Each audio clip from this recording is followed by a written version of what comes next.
பொருளோடு புகழைத் தந்து போற்றிடும் வாழ்வைத் தந்து வருங்காலம் அனைத்தும் செல்வம் வரும் காலம் ஆக்கி வைத்து பெருமைகள் வழங்க வேண்டும், பேரருள் கூட்ட வேண்டும். அருள்மிகு குருவே உன்னை அடிபணிந்து வணங்குகின்றேன். வருடம் ஓர் ராசி வீதம் வட்டமாய் சுழன்று வந்தே தருகிற பலனை நாங்கள் தங்கமாய் ஏற்றுக்கொள்வோம்.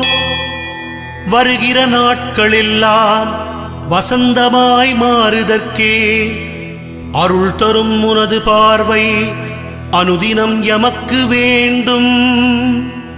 குருவே நீ பார்த்தால் போதும் கோடியாய் நன்மை சேரும்.